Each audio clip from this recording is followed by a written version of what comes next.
আজ জুমার দিন রমজানের আগে এই দোয়াটি 3 বার পড়ুন। জীবনের সকল গুনাহ মাফ হবে, টাকা পয়সার ব্যবস্থা হবে, দোয়া কবুল হবে, আশা আকাঙ্ক্ষা পূরণ হবে।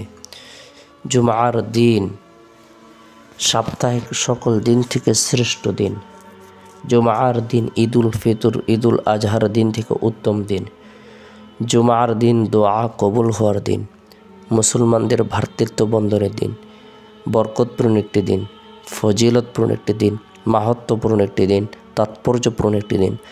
আজকের জুমার দিনটি রমজানের আগ মুহূর্ত পড়েছে, রমজানের আগের জুমা পড়েছে। এই জুমার দিনে আমরা প্রত্যেকে যদি আমাদের জীবনের অন্যায় অপরাধের কথা স্মরণ করে, নাফরমানির কথা স্মরণ করে, খাটিয়ে দিলে তওবার নিয়তে ইবাদত বন্দেগী করি, ইস্তিগফারের আমল করে, আল্লাহ তাআলা আপনারা আমার জীবনের সকল গুনাহগুলো ধুয়ে মুছে নবজাত শিশুর ন্যায় নিষ্পাপ করে দিবেন। দোয়াকে কবুল করবেন, আশা আকাঙ্ক্ষাকে পূরণ করে দিবেন। গুরুত্ব সহকারে আমরা জুমার দিনটিকে গুরুত্ব প্রদান করব। জুমার দিনের বিভিন্ন আমলের ব্যাপারে হাদিসে উল্লেখ রয়েছে। এর মধ্যে থেকে ফজিলতপূর্ণ আমল হলো জুমার দিন সূরাতুল কাহাফ তেলাওয়াত করা। আমরা যারা কোরআন পড়তে পারি, আমরা নিয়মিতভাবে প্রত্যেক জুমার দিন সূরাতুল কাহাফ আমল করব। পরিবার পরিজনদেরকেও আমল করার ব্যাপারে উৎসাহ প্রদান করব।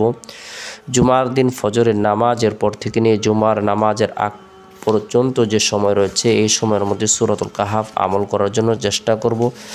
এরপরে জুমার দিন জুমার নামাজ সম্পূর্ণ করার পর, মা বোনেরা জোহরের নামাজ সম্পূর্ণ করার পর গুরুত্ব সহকারে আমরা প্রত্যেকেই গুনাহ মাফের উদ্দেশ্যে তওবার নিয়তে 3 বার ইস্তিগফারের আমল করব। আস্তাগফিরুল্লাহ রাব্বি মিন কুল্লি যামবি ওয়া আতুবু ইলাইহি, আস্তাগফিরুল্লাহ রাব্বি মিন কুল্লি যামবি ওয়া আতুবু ইলাইহি। এরপরে গুরুত্ব সহকারে কোরআনে বর্ণিত বরকতপূর্ণ এই দোয়াটি 3 বার পাঠ করব, আমল করব। রব্বানা ফাগফির লানা যুনুবানা ওয়া কাফির আন্না সাইয়্যাতিনা ওয়া তাওয়াফানা মাআল আবরার।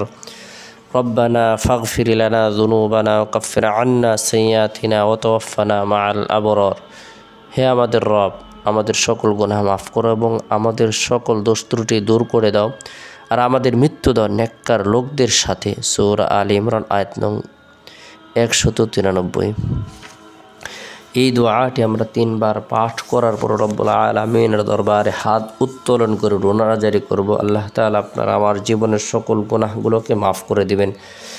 এরপরে জুমার দিন আসরের নামাজ সম্পূর্ণ করার পর নিরিবিলি এক পরিবেশের মধ্যে বসে গুরুত্ব সহকারে রাসূল সাল্লাল্লাহু আলাইহি সাল্লামের প্রতি মহব্বত রেখে, ভালোবাসা রেখে দুরূদের আমল করব। আল্লাহুম্মা সাল্লি আলা মুহাম্মাদিন নবীল উম্মি ওয়া আলা আলিহি ওয়া সাল্লিম তাসলিমা। আল্লাহুম্মা সাল্লি আলা মুহাম্মাদিন নবীল উম্মি ওয়া আলা আলিহি ওয়া সাল্লিম তাসলিমা। যে ব্যক্তি এই দুরূদের আমল করবে, আল্লাহ তাআলা তার জীবনের সগীরা গুনাহগুলোকে মাফ করে দিবেন। খাটি দিলে তওবা করলে আল্লাহ তাআলা কবিরা গুনাহগুলোকে মাফ করে দিবেন। তাই এই দুরূদের আমল করবে। এরপরে জুমার দিন মাগরিবের পূর্ব মুহূর্তে আমরা হাত উত্তোলন করে রব্বুল আলামিনের দরবারে রমজানের খায়ের ও বরকত লাভের উদ্দেশ্যে দোয়া করব। আল্লাহ তাআলা যেন রমজানের পরিপূর্ণ বরকত দান করেন, মাগফিরাত প্রদান করেন, জাহান্নাম থেকে মুক্তি প্রদান করেন। সেই জন্য বেশি বেশি করে দোয়া করব। সারা দুনিয়ার সমস্ত নারী পুরুষদেরকে, ইমানদারদেরকে আল্লাহ তাআলা যেন মাফ করে দেন। এরপরে জুমার দিন শেষ হওয়ার পর যে রাত আসে, রাতটি হলো বরকতপূর্ণ একটি রাত। এই রাতের মধ্যে বিশেষ করে এশারের নামাজ সম্পূর্ণ করার পর আমরা গুরুত্ব সহকারে সুবহানাল্লাহ, আলহামদুলিল্লাহ, আল্লাহু আকবার, লা ইলাহা ইল্লাল্লাহ তাসবিহ তাহলিল তাকবীরগুলো পাঠ করব। যথাসময়ে আল্লাহর নাম নিয়ে আমরা ঘুমিয়ে যাব। আল্লাহুম্মা বিসমিকা মুতআহি দোয়াটি পাঠ করে ঘুমিয়ে যাব। চেষ্টা করব রাতের 1/3 অংশে ঘুম থেকে জাগ্রত হয়ে তাহাজ্জুদের নামাজ পড়ার জন্য। আল্লাহ পাক রব্বুল আলামিন আমাদের সকলকে বুঝার আমল করার তৌফিক দান করুক।